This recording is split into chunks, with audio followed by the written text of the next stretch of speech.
What a difference one presidential term makes for the billionaires of Silicon Valley, who are all suffering from Trump derangement syndrome, really from the time that he won the election through the entirety of his 4 years. But now they're saying something just a little bit different. I voted for Hillary Clinton. I voted for Joe Biden. But this is the honest assessment. The guy did, for the things that he was supposed to do, a good job. And for where every other president found a way to, frankly, make our situation a little bit worse, specifically around wars, he did not do that. Huh. And, you know, this is a Biden supporter. I think that when Trump was elected, I was told that it was the end of the world. And that's what I thought. And I'd already underwritten him as an F. Okay? And then 4 years into the presidency, he was probably like a C in my mind. And then as I get a little bit of distance away, I realized, no, hold on a second. This guy was like a B plus. Like, he was pretty good. And unfortunately, the few things that if he could have just pushed through would have really saved America. The biggest one being these 100-year bonds. It would have kept America from getting to the precipice of fiscal ruin. And we'd be in a highly different situation. And I'm not sure we could have ever given him credit for it. But the further and further I get away from him and the less emotional I am, he did a pretty good job. He was a pretty good president. Chamath Palihapitiya is one of those Silicon Valley investment billionaires. Got his start with Facebook and WinApp and, you know, the technology apps, and then went on into full-blown investment. At one time, even owned the Golden State Warriors. And now he's saying Trump was the guy. Trump was the guy. I said this in a previous monologue, and I'll say it again. The Democrats are in trouble.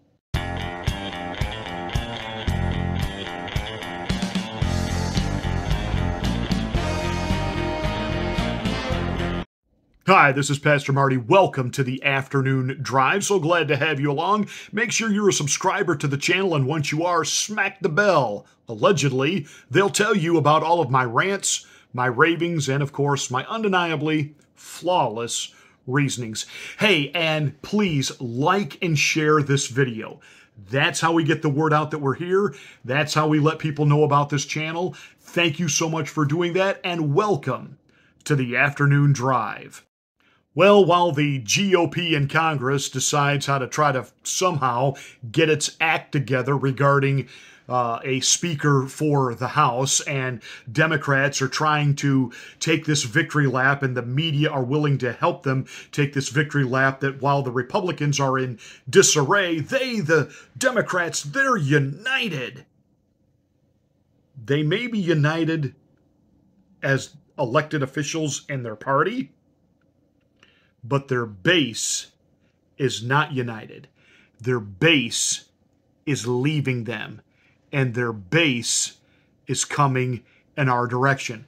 We talked just recently about the fact that Black Americans are breaking toward Donald Trump. Hispanic Americans breaking toward Donald Trump. Independents are coming back toward Donald Trump. And by the way, don't believe this BS, and that's just what it is, that the lying legacy corporate corrupt mainstream media is trying to make you believe that RFK Jr. running as an independent is going to hurt Trump, not Biden. Survey says, we may have encouraged RFK Jr. to jump in as an independent and go for it, but at the end of the day, we understand just how liberal he is on many issues that we just can't rally behind, and his war hawkishness, especially right now, is not going to help him. It's not going to help the establishment Republicans, the war hawks, the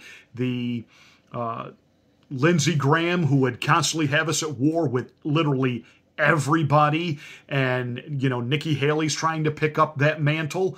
At the end of the day, Trump has got this right when it comes to we don't need any more people dying in the conflict between Ukraine and Russia, and there needs to be a negotiated peace right now between Israel and the Palestinians. We understand that Hamas is involved and that that is an act of terrorism. But don't make this mistake, especially you conservatives in my audience, don't make this mistake of thinking that everybody in the Gaza Strip is Hamas and terrorists. That is simply not true whatsoever. Hamas is taking advantage of a situation. Hamas is there, to kill Jews and say that they're doing this for the people of Palestine. Bullhawk they are. They're just doing it because they hate Jews. But Israel's response, don't fall into the Ben Shapiro trap of thinking that whatever response Israel does is righteous and it's justified and it's wonderful and it's okay.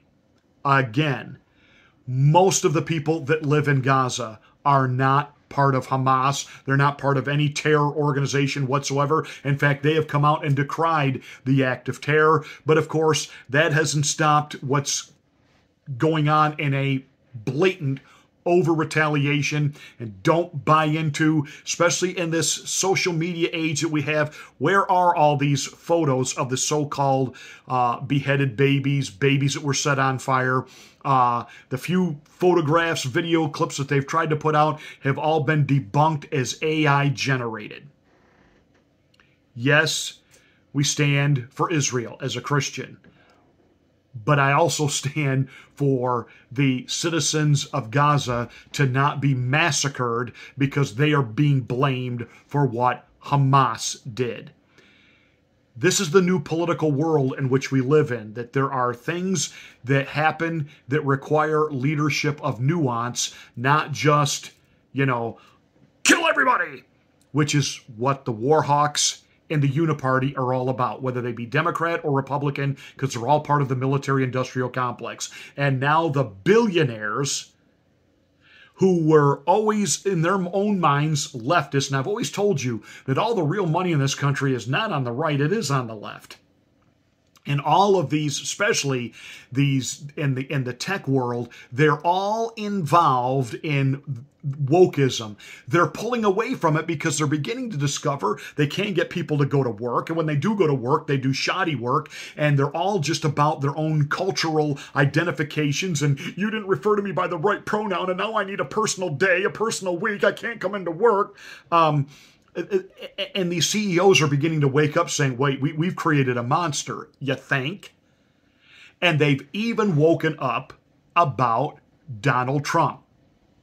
And as I said, Chamath Palihapitiya, or how I'm probably pronouncing his last name, and I don't mean to, typical social liberal who became a billionaire, was told he needed to hate Donald Trump. He's now 4 years removed, taking a look back at the Trump years, saying, you know what? Everything under this guy worked. I said this just the other day. We were told with Joe Biden coming in that there was an adult in charge again. And now the world is literally on fire with this so-called adult who's really an escapee from the dementia unit of a nursing home, has been turned loose in the White House, where things did work under Trump, and it worked for everybody. It worked for the country. It worked for you and I as individuals. We could afford gas. We could afford groceries. Everything was rocking and rolling, and the pandemic was used to kill the juggernaut of the Trump economy. And now these billionaires, in their podcasting and chatting back and forth, they hate to admit that Trump was right about a lot of things. As a Democrat who has been left homeless, who is now definitely in the center, but probably leaning increasingly right, I'm left yet again with an appreciation, despite the messenger of the message of the Trump administration, because what those guys did was pretty incredible in hindsight. These Abraham Accords, the accords with Israel and the GCC, the almost accord between Israel and Saudi, to really be able to find a long-lasting peace is just a real example for the world. And those guys did a lot of really good work. And it's a miracle, actually, when you look at it. What they did, despite the fact, listen, I'm no fan of Trump, and I am too homeless. But this is where, but can I say this? But if you want to objectively look at what they did, it was good work. It was great work. You have to. And in fact, this is a moment where you have to start to re-underwrite, like, is your, not you, Jason, but I'm just saying collectively, is one's Trump derangement syndrome causing more damage than anything that Trump could have actually done? And I think the answer is yes, because like it's now causing us to not see that good work and then embrace and extend it. So much of the work that happened in that administration turns out to have been right. And that's what's so frustrating for me. The work on the border wall. We didn't like the messenger, so we killed the message. Turned out it was right. Issuing long-term debt to refinance when rates were at zero. We didn't like the messenger, so we killed the message. A structural peace in the Middle East. We didn't like the messenger, so we killed the message. When are we going to stop shooting ourselves in the foot? And when are we going to actually see and take the time to look past who is saying things and actually listen to them word for word?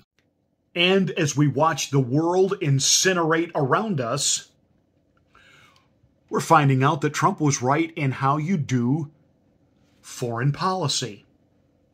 He didn't get us involved in any new wars. He was willing to sit down and talk to anybody. He was not a war hawk. He was not for the military-industrial complex. And we had no new wars under Trump. And now these leftist billionaires are forced to admit, especially in the powder keg that is the world right now, that Joe Biden struck the match to between Russia and Ukraine, and now over in the Middle East with Israel. Donald Trump and his style and his leadership ability is exactly what the United States needs right now. It's the normalization of relationships and the deepening of relationships. That is the high order bit. And you need somebody in office who can do that. And, if you look at how the hawks in the GOP or the hawks in the Democratic Party think, they think that we have to be at war with everybody. They think we have to isolate everybody. The fact that Trump went and that famous moment where he walked over in the DMZ in North Korea and was talking to Kim Jong-un, that moment you see on Kim Jong-un's face, we can put it in here. He is so happy to be recognized. Now, listen, I understand. Yeah, he has this people suffering. He has a shocked look on his face. Like, I can't believe this is happening. Well, and culture is our export. And I know this sounds what you're talking about, Jason, is soft simplistic. Power. Yes, it can't all be hard power because other countries have it too now. Yes. So we have to work on our soft power, but you're not going to enhance American soft power with all this belligerent rhetoric, really this omnidirectional belligerence that's coming out of Washington. I think we've maxed out on deterrence. Right. I think the thing that was smart about Trump was that he was willing to do business. Yes. He was willing to negotiate, and he didn't feel the need to make these moral condemnations all the time. He was willing to meet with Kim Jong-un. He was willing to meet with Putin and Xi Jinping, and he avoided criticizing them personally. He didn't call them dictators. He talked about how smart they are. Yeah. It's the art of the deal, right? I mean, at the end of the day, he's looking to do business, and we need a little bit more of that. And I think this is why Jared Kushner was successful, is he went in there with the mindset of a businessman. Yeah. How do we find something that's beneficial to both sides? Well, you guys are the billionaires, and far be it from little old humble me to say, we tried to tell you so, but we tried to tell you so. You're a little late to the party, but we're glad you got here. Welcome aboard, Team Trump.